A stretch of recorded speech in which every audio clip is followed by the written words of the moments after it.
Good evening, everybody on YouTube. It's me, Rachel, the Student Witch. Tonight's tea is the Mint Sleepy Time Tea by Celestial Seasonings. I know that Celestial Seasonings has their classic sleepy time, but they also have a mint variety, which is kind of similar, but it has a little extra minty deliciousness. So, I would like to start a new series, a new playlist on my channel, and I think I'm going to title this Witching Through a PhD. And I realize that this might not be for a general audience, but I figured I'm a PhD student, I'm also a witch, and I am entering into my third year as claiming that I'm a witch, as a practicing pagan witch. So, and it's also, I'm rounding out my third year of my PhD. So I figured the two are very intertwined with me in my personal life, and why not have a series dedicated to what I know best, which is being a pagan PhD student, being a pagan witch in academia. So this will probably be an ongoing series that I will periodically add to. I'll periodically record videos as I go through the motions of being a PhD student, and I already have in my bullet journal a whole list. I have 15 video ideas. I'm going to take care of 2 in one tonight. So I think whatever little drops of wisdom I might be able to drop in this series, I think it could have a wider audience, not just academics, not just PhD students, but also college students, writers, maybe even people who are looking to start their own blogs or their own businesses even as counselors or tarot card readers. I do think, if you look deeply into it, I think what I might be able to bring to the table could have a wider audience. So even though I'm going to be talking more or less directly about my experiences as a PhD student and as a pagan witch, I really do think I have something to give to other people. So thank you for joining me on this journey, on this new playlist, this new series. I hope it helps somebody out there.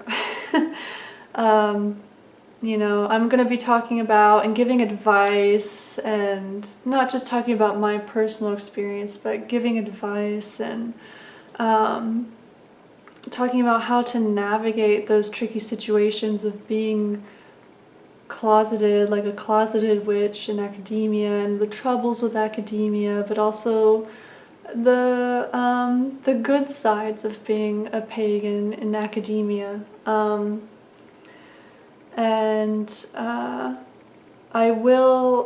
I cannot speak for the sciences. I'm a PhD student in the humanities, in a literature department. So unfortunately, I will not be able to speak on behalf of the sciences or what it's like to be in the sciences, the social sciences, or even the hard sciences, like chemistry and biology, or even the math department and that kind of thing. I can't speak for that. So if you're out there, if you are a pagan or a witch and you are either majoring in the hard sciences or something to that effect in undergrad, or if you're in grad school or you went through grad school while you were a pagan, and if you can speak to that experience in the hard sciences or the social sciences and things like that, hit me up and we will do a chat. I will incorporate your voice into this series, but for now at least it will be heavily humanities. So I figured as part of the introduction to this series, I should talk about what led me to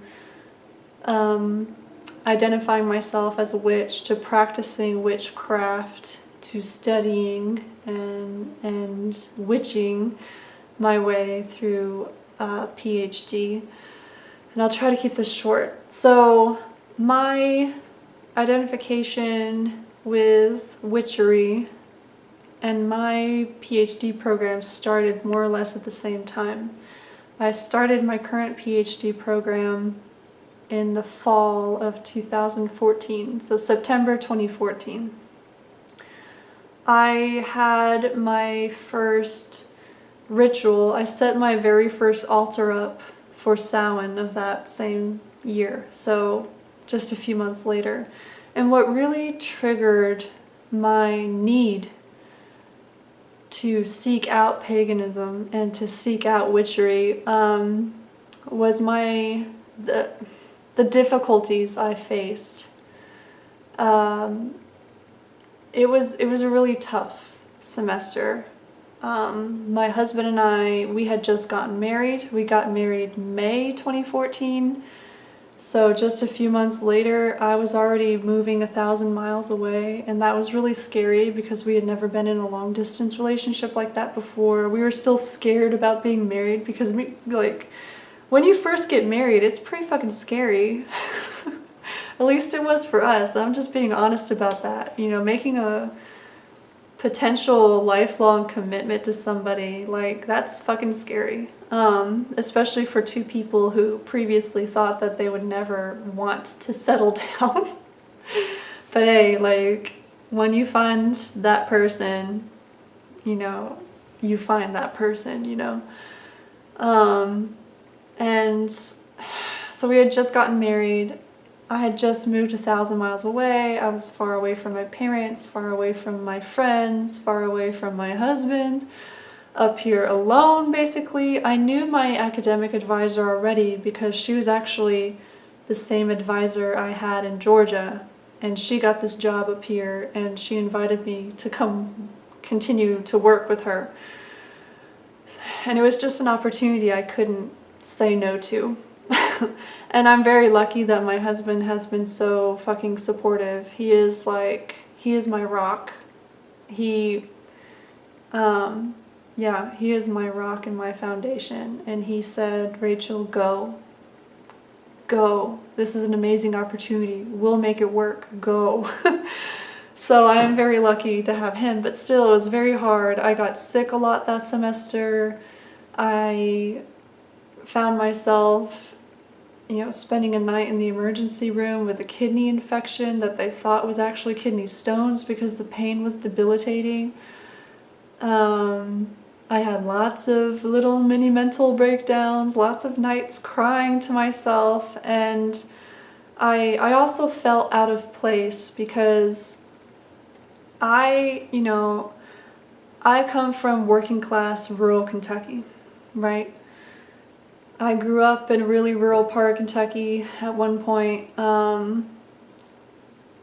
Neither of my parents went to college. My dad worked at different points. He worked as a janitor. He was a truck driver.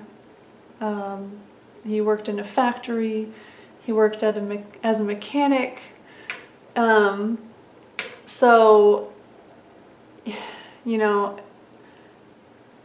Neither of my parents were able to go to college, and they both came from really rough backgrounds and rough childhoods. One came from a really chaotic, moved around a lot, an abusive childhood, grew up in trailer parks and that kind of stuff. And then my other parent was sexually abused by their father and had struggled with some mental illness issues for decades.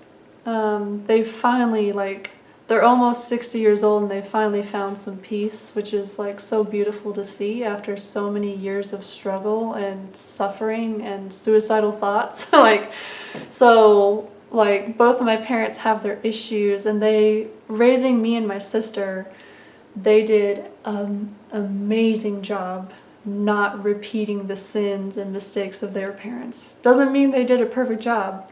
I'm not going to do a perfect job either, but so that's a little bit of my background. So coming from that kind of background, you know, I wouldn't say we were poor, but you know, we always had a roof over our head, and we always had food on the table, and we always had clothes on our back. My clothes might have come from Walmart. My food might have come from Save-A-Lot, you know. I might have lived in a really small town where there was no Walmart, not even a movie theater, right?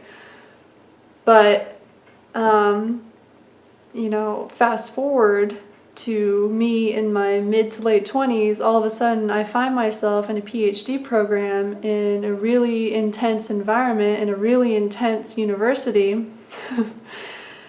And the weight of that was too much to bear. Being surrounded by really intense academia and being surrounded by people who come from way more wealthier backgrounds.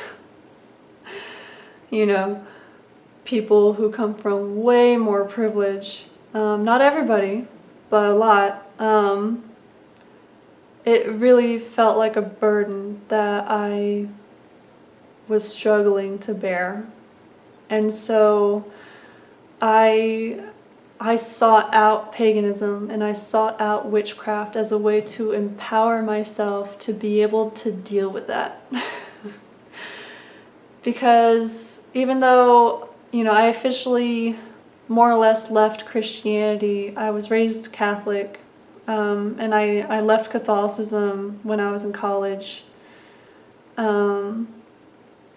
I kind of like just wandered around without any form of formal or structured spirituality for years after that, probably from the time I was 20, 21 until when I was 26, 27, so like 6 years more or less, 5 or 6 years.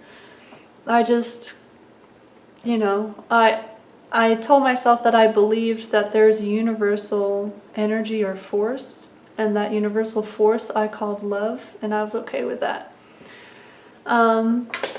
But coming up here and starting this really tough PhD program in a very tough situation, I needed something more.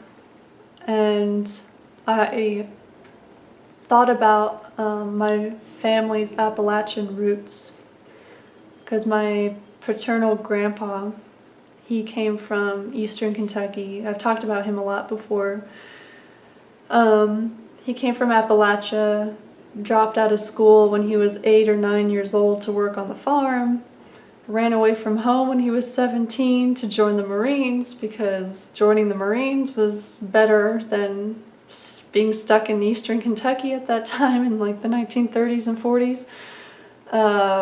You know, like grew up dirt poor in a family of like 14 kids, and his father probably abused him a lot too. And so like those are my roots, and they're really sad and tragic on the one hand. But on the other hand, you know, I come from strong people, you know, people who have suffered, and I don't mean to romanticize suffering. I do not want to romanticize suffering, but you have to admit it's pretty admirable when you look at what your ancestors went through and how they fucking survived, and how even just the act of survival is an accomplishment. It's a lot.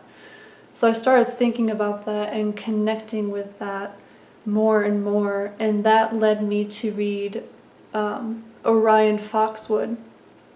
He was the first witchy author that I've ever came across.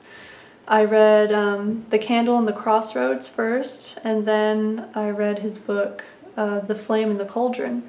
And Orion Foxwood, he's a gay man of color who was born in the 1960s, who was born with the veil, with the sight, in Appalachia, near the Shenandoah Valley.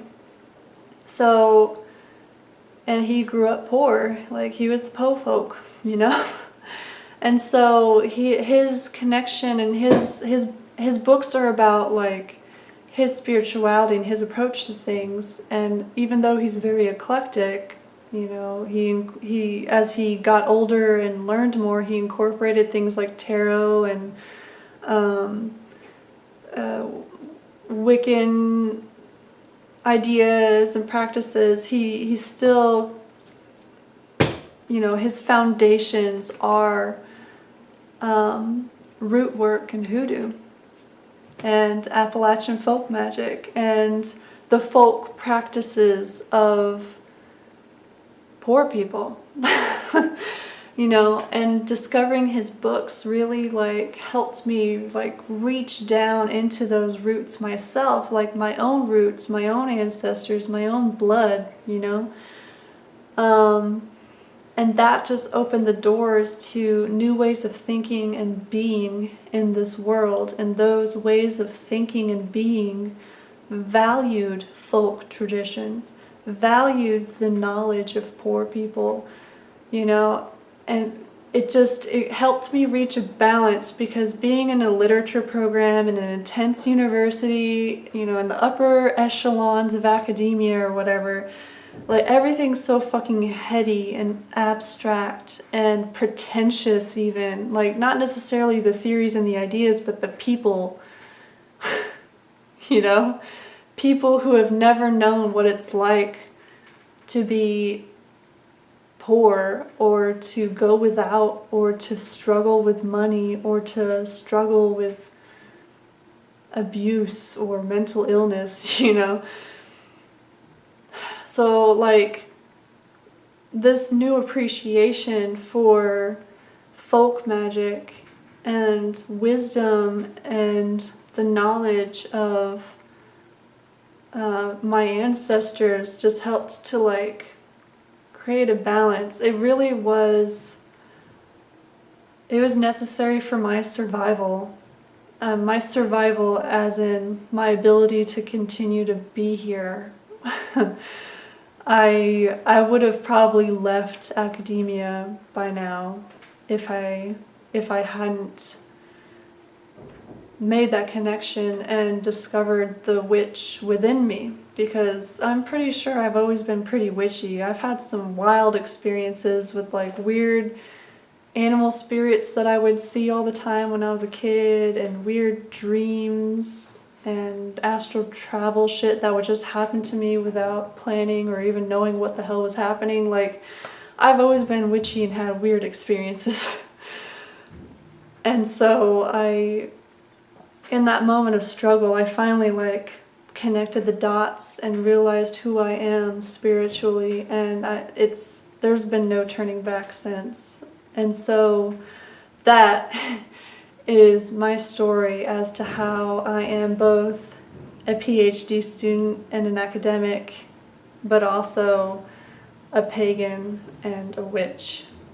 And I think with that, that's enough introduction for now for this new series. Like I said, I have like 13 more video ideas that I'll be making periodically. I have some ideas about time management, about how to make your writing desk and your workspace into an altar, about how to use the elements for writing, some more ideas about self-care, learning how to not give a shit, or some ideas about dealing with being in the closet in academia, because it's a very particular experience anyway. From my experience, it has been. Yeah, I have some cool ideas that I'm excited to share with you. So yeah, come on this journey with me. And like I said, even though the title of the series is going to be Witching Through a PhD or something to that effect, you know, you definitely do not have to be a PhD student or directly involved in academia to get something out of this. I really don't think. You know, if you have a writing project, if you want to start a business, things like that, I think, you know, there'll be little nuggets of wisdom that I can offer to more than just academics. So anyhow, thank you for joining me, and I'm really looking forward to recording more for this series. So many blessings, and until next time.